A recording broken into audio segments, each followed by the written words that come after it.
오늘 이 아침은 제일은 사랑입니다 라는 제목으로 사랑에 대해서 7번째 말씀을 전합니다. 제가 왜 사랑에 대해서 길게 오래도록 말씀을 드리는가 하면 오늘 성경에 사랑이 없으면 내가 아무것도 아니다 라고 하기 때문에 그렇습니다. 오늘 우리가 살면서 사랑을 주고받지 아니하면 존재 가치가 없다는 이야기입니다. 우리가 많은 일들을 합니다만 사랑이 없으면 내게 아무런 유익이 없습니다. 위대한 일, 큰 일, 대단한 일을 하는 것 같은데 사랑으로 행하지 않는 것은 다 헛수고다라는 말씀입니다. 우리의 인생을 소풍날처럼 아름답게 행복하게 사는 비결이 바로 사랑을 즐기며 살아가는 것입니다.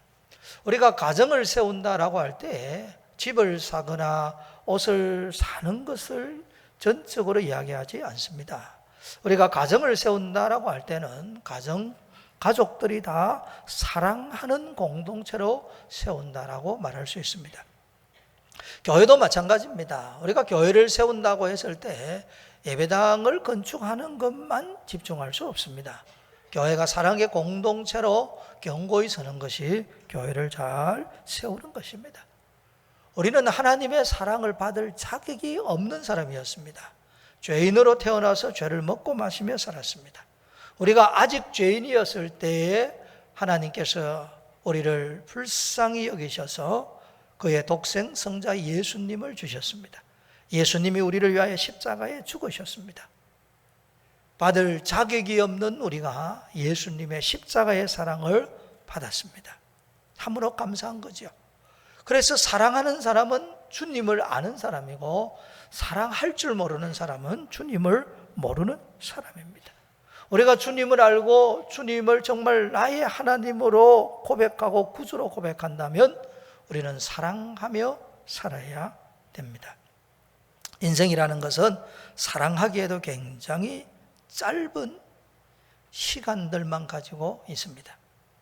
2주 전에 추석 연휴였습니다. 추석 마지막 날 부산에 사는 김태은 군인 중학교 3학년입니다.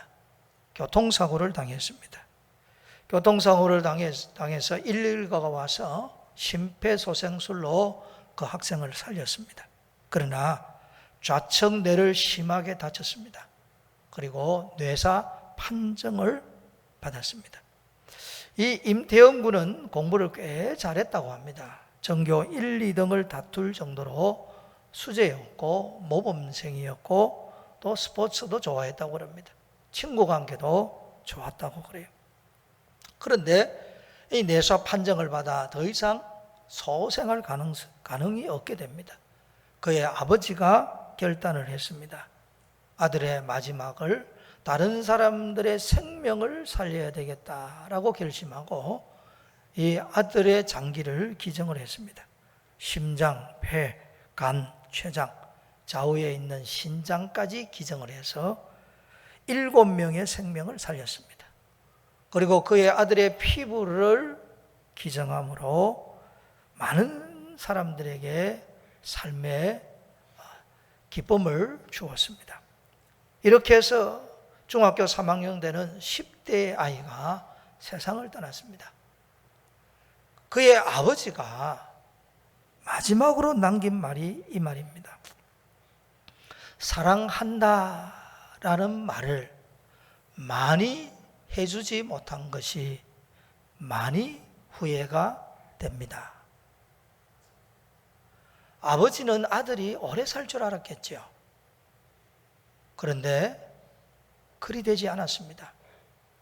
사랑할 수 있는 시간은 오늘밖에 없다라고 생각해야 됩니다. 우리 모두는 내일이라는 시간은 하나님이 선물로 주셔야 가능한 겁니다. 오늘은 하나님이 주신 좋은 날, 복된 날입니다. 오늘 이 날을 가장 행복하게 살아가는 길은 사랑하며 살아가는 겁니다. 그래서 오늘 인생을 가장 행복하게 사는 것은 사랑한다, 사랑합니다 하고 살아가는 겁니다. 사랑하기에도 인생은 짧습니다. 그러므로 제일은 사랑입니다. 사랑의 특징은 어떤 것인가? 오늘 본문 5절에는 사랑하면 썩내지 아니하며 라고 되어져 있습니다. 그래서 이 아침은 사랑하면 썩내지 않는다라는 것에 대해서 말씀을 합니다. 다르게 표현하면 사랑하면 썩내지 않고 오히려 그 일을 위하여 기도해 주게 됩니다. 사랑하면 왜 화를 내지 않을까요? 사랑하는 대상이 너무나도 소중하고 귀하게 여겨지면 화를 낼 수가 없습니다. 사람이 분노하고 화를 낸다는 것은 타인을 배려하지 않는다는 뜻이고 자기 감정에만 충실하겠다는 이야기입니다. 쉽게 화를 내고 쉽게 짜증을 내는 사람은 그 마음에 사랑이 없거나 사랑이 식어졌습니다. 사랑이 식어지면 화를 냅니다. 분노합니다.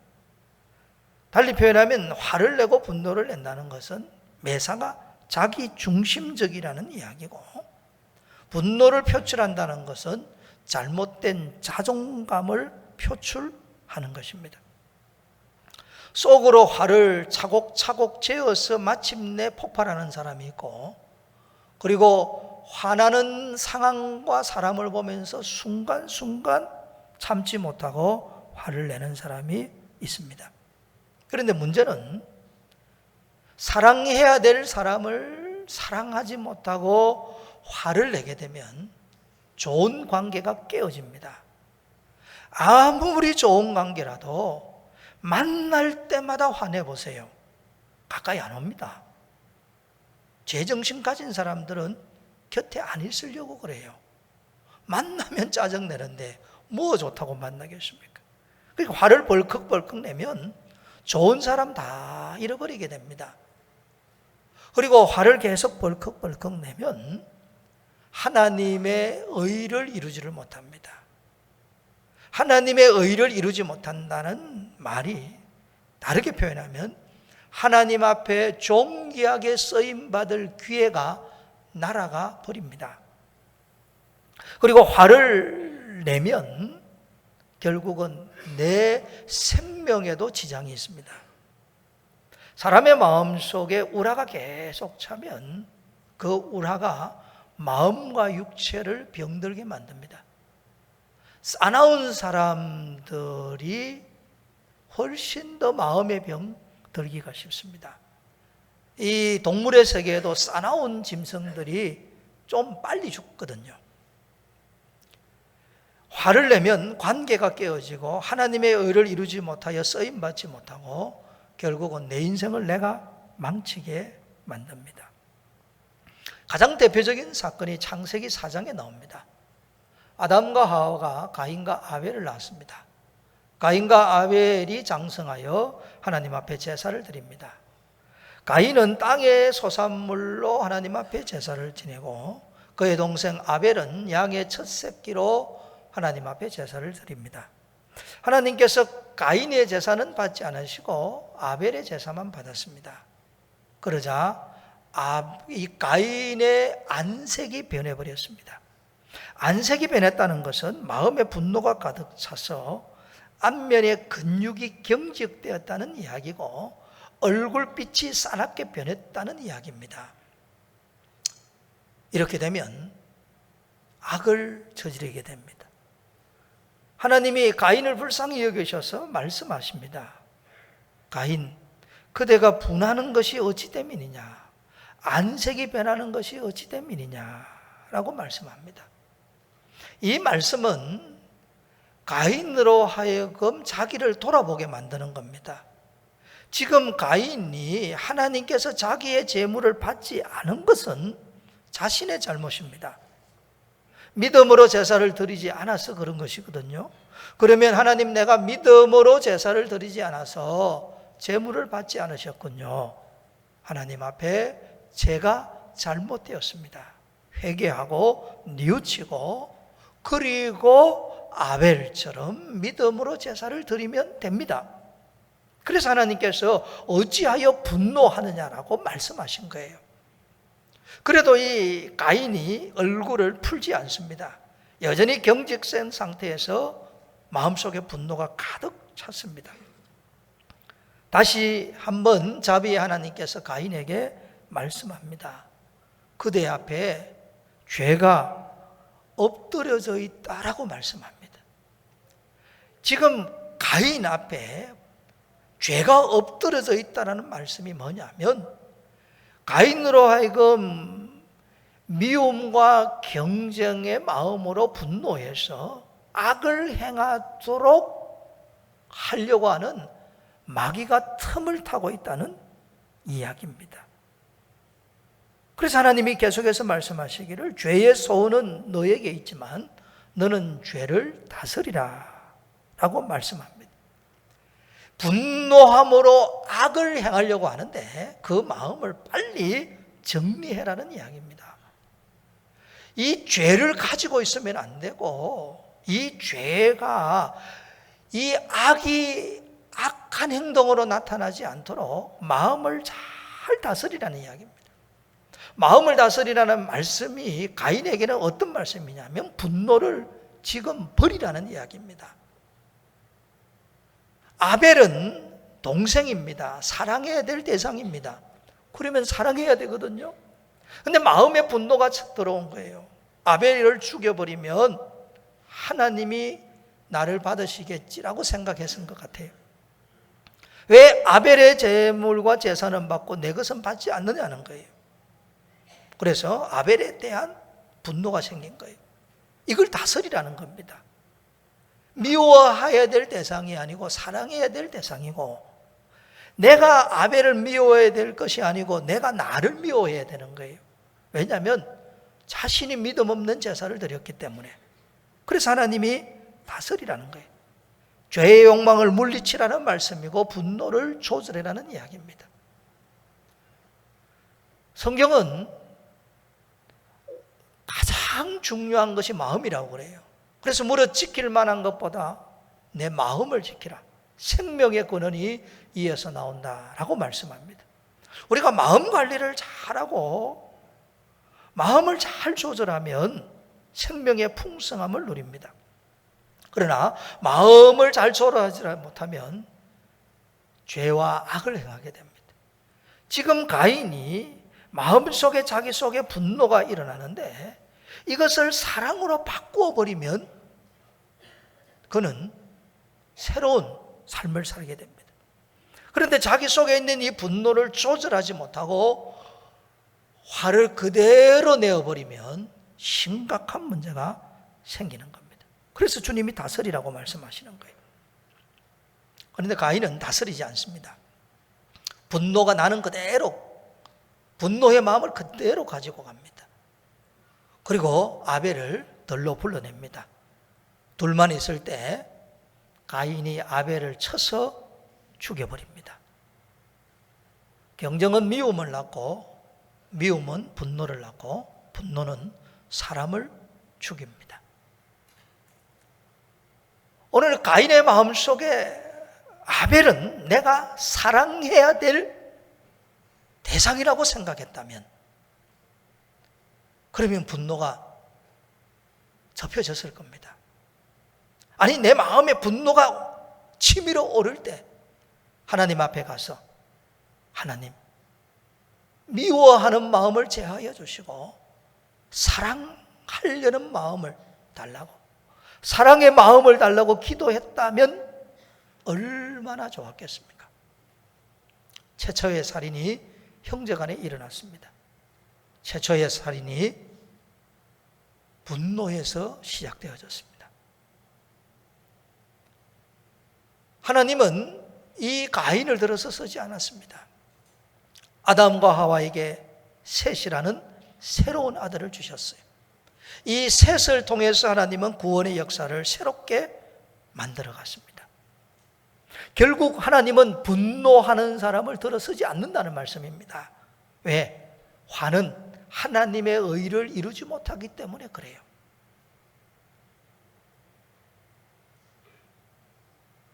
다윗이 블레셋 장수 골리앗을 물매로 쳐서 죽이게 됩니다.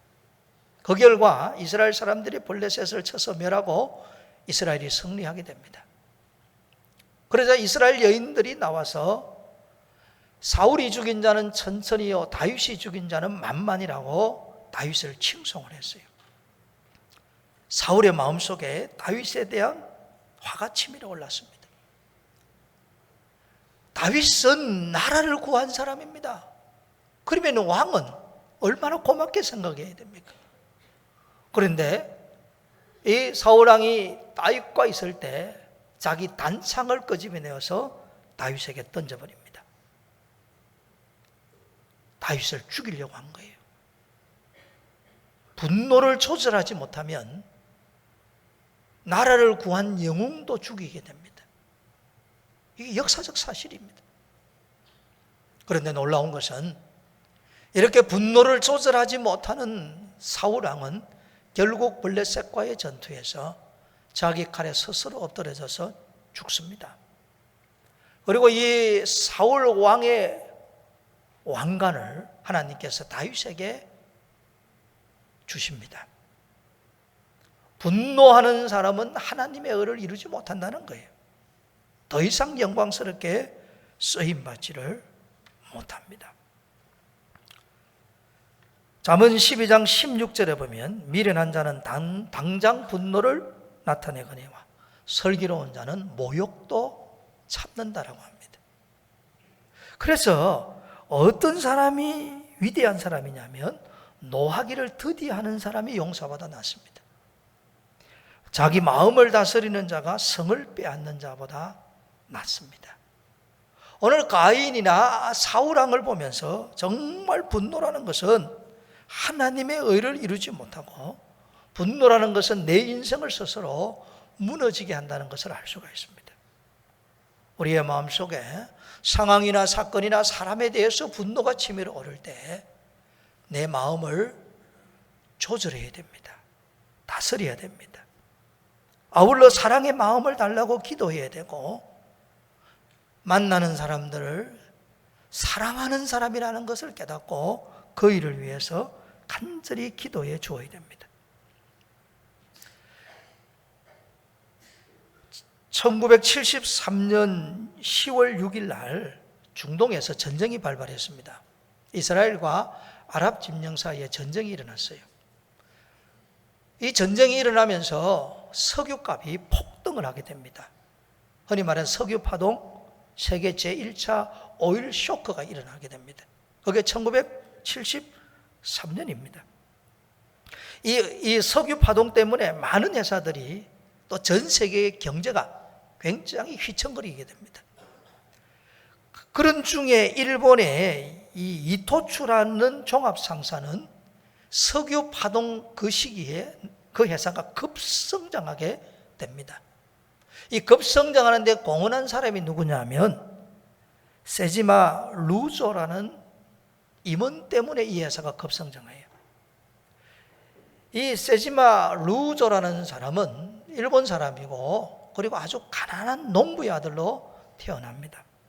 농부의 아들로 태어나서 어떻게 하면 좀 좋은 삶을 살까 생각하다가 국가가 먹여주고 입혀주고 공부 가르쳐주는 곳으로 갔는데 바로 일본 육사에 들어가게 됩니다. 육사에 들어가게 되고 2차 세계대전이 발발함으로 초급 장교로 전쟁터에 가게 됩니다. 이 세이마 루조가 전쟁터에서 이제 전쟁을 치르다가 전쟁 말미 1945년에 이 세이마 루조라는 장교가 소련군의 포로가 됩니다. 포로가 되어서 무려 몇 년 동안 소련군에 잡혀서 고생하냐면 11년 동안 고생을 합니다. 이게 아주 긴 시간이에요. 11년 동안 시베리아를 비롯해서 여러 감옥을 전전하면서 많은 고생을 합니다. 그러다가 11년 지난 1956년에 자기의 조국인 일본으로 돌아오게 됩니다.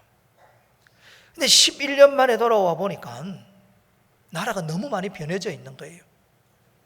그리고 이 11년 동안 포로 생활한 게 가만 생각하니 너무너무 억울하지 않습니까? 내 인생을 돌려다오라고 이야기를 해도 할 곳이 없는 거예요.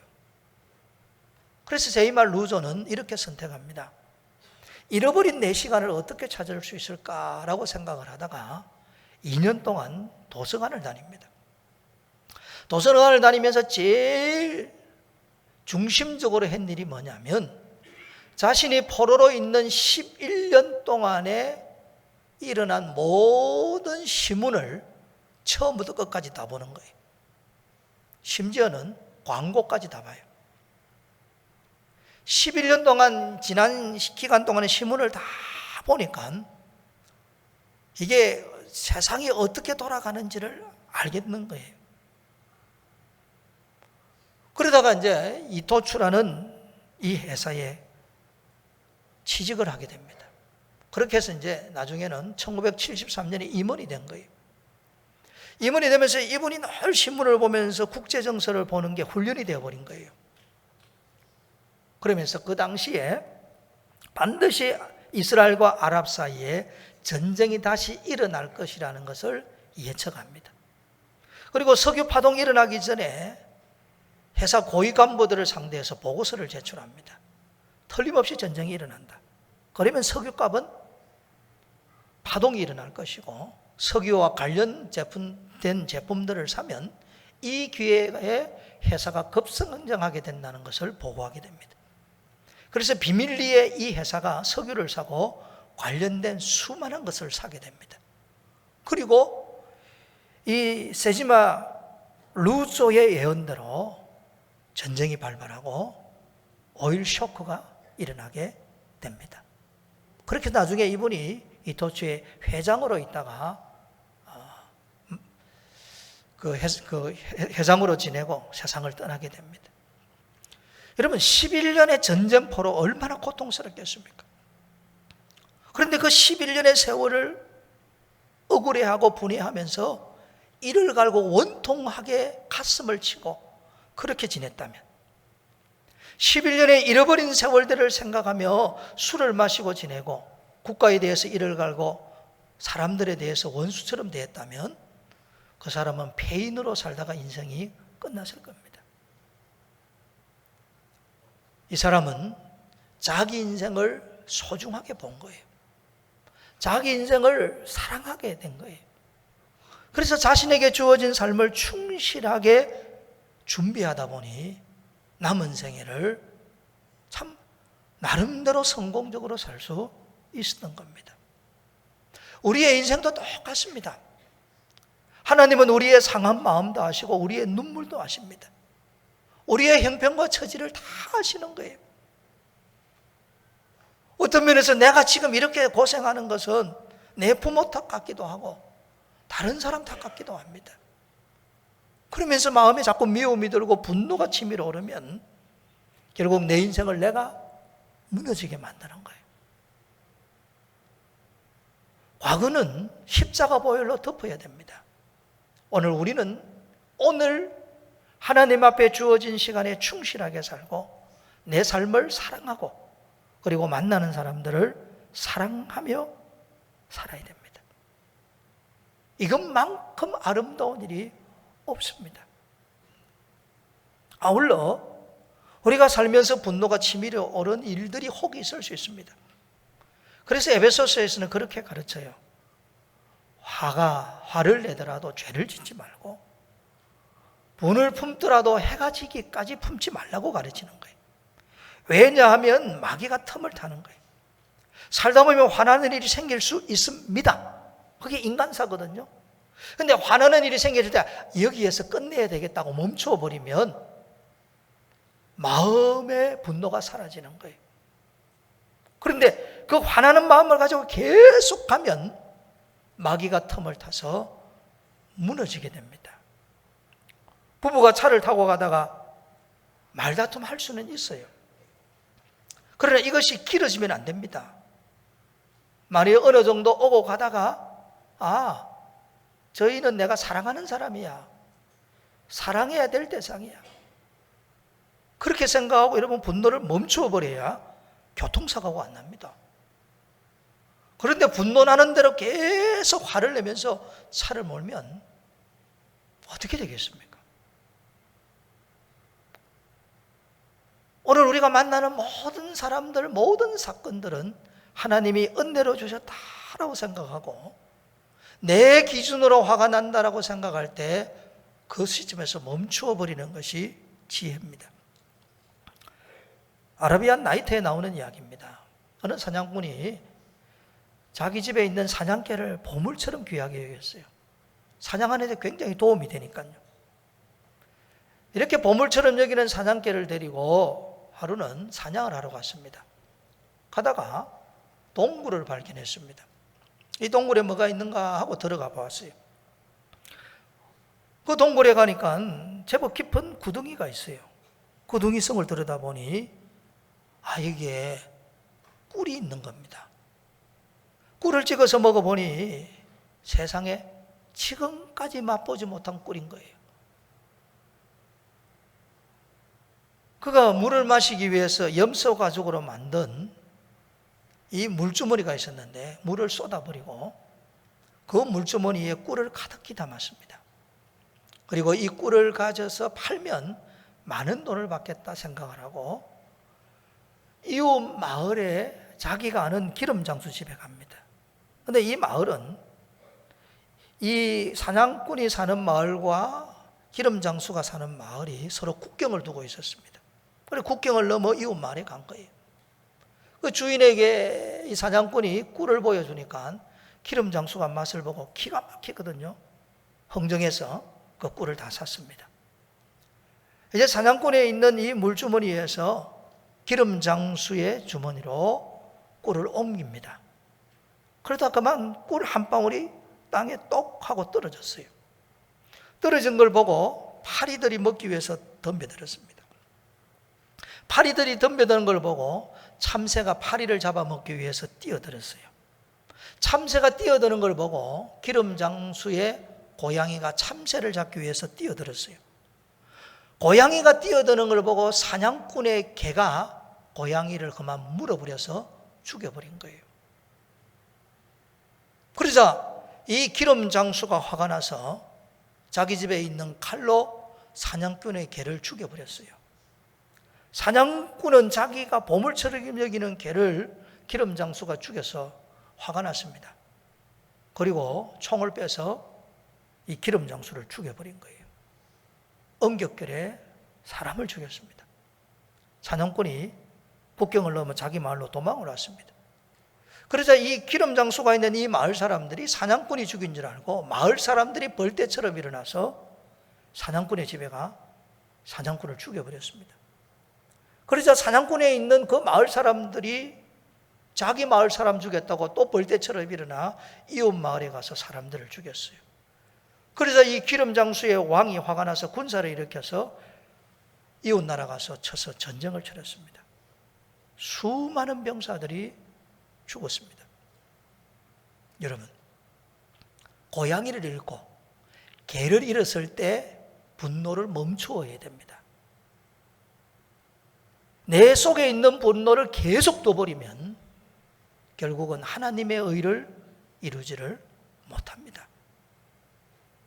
화가 조금 치밀어 오를 때 저희는 나의 사랑의 대상이다 라는 것을 기억해야 됩니다. 오늘날 우리나라가 애석하게도 자꾸 나누어져고 갈리워져 갑니다. 그러면서 서로가 서로에게 공의다 정의라고 이야기합니다. 우리 예수님이 이렇게 말씀하셨어요. 비판을 받지 않으려거든 비판하지 말아라 그래요. 우리가 비판하는 그 비판으로 결국은 후일 내가 비판받는다고 그래요. 왜 그런가 하면 우리가 겉으로 나타난 것에 대해서 말을 할 수는 있습니다만 그 내면의 깊은 곳에 있는 그 원인이라든지 동기는 우리가 알 수가 없는 거예요. 그것은 하나님만이 아는 겁니다. 공의를 외치고 정의를 외치다가 오늘 우리의 마음에 사랑을 잃을까 두려운 거예요. 공의도 외쳐야 되고 정의도 말해야 되겠지만 내 마음이 전쟁터가 되면 안 됩니다. 내 마음에 미움과 분노가 가득 차면 결국 내가 죽는 거예요. 그러므로 우리는 사랑하며 살아야 됩니다. 사랑이 제일입니다. 사랑함으로 용납하고 용서하면 사람이 변합니다. 세상 사람들은 뭐라고 말해도 우리는 사랑을 알고 사랑을 받은 사람입니다. 사랑하며 살아야 됩니다. 성경의 이야기를 마지막으로 전합니다. 신약 성경의 최초의 순교자는 스데반 집사님입니다. 스데반 집사님이 복음을 전했습니다. 이스라엘 백성들이 듣기가 싫었어요. 귀를 막았습니다. 이를 갈았습니다. 스데반을 끌고 성문 밖으로 나갔습니다. 돌을 들고 스데반을 쳐서 죽였습니다. 스데반은 돌에 맞아 죽으면서 아버지여 저들의 죄를 저들에게 돌리지 마옵소서. 저들을 용서해 달라고 사랑으로 기도하고 죽었습니다. 돌에 맞아 죽는 그 처참하고 비참한 가운데 스데반은 사랑으로 자기를 향하여 돌을 치는 자를 용서했습니다. 그의 얼굴은 천사의 얼굴같이 빛났습니다. 스데반이 돌에 맞아 죽어가는 그 모습, 사랑으로 용서하는 그 모습을 지켜보는 이가 있었습니다. 사울이었습니다. 그 지켜보는 모습을 보며 도전을 받습니다. 저 스데반은 돌에 맞아 죽어가면서 끝까지 사랑하는 사람이었구나. 저희는 왜 죽어가면서까지 사랑할 수 있을까라는 생각을 깊이 했을 것입니다. 그러다 다메섹 도상에서 부활하신 예수님, 사랑의 예수님을 만납니다. 그리고 사울이 변하여 위대한 사도 바울이 됩니다. 그가 사랑의 복음을 전하다가 그도 순교합니다. 사람을 바꾸는 것은 사랑입니다. 분노와 미움과 다툼은 사람을 절대 변화시킬 수 없습니다. 사랑만이 사람을 바꿉니다. 우리는 사랑을 알고 사랑을 받았습니다. 자격 없는 우리들이 사랑을 받았습니다. 그렇다고 한다면 만나는 모든 사람들을 사랑하며 살아야 됩니다. 사랑의 성도가 되기를 축복합니다.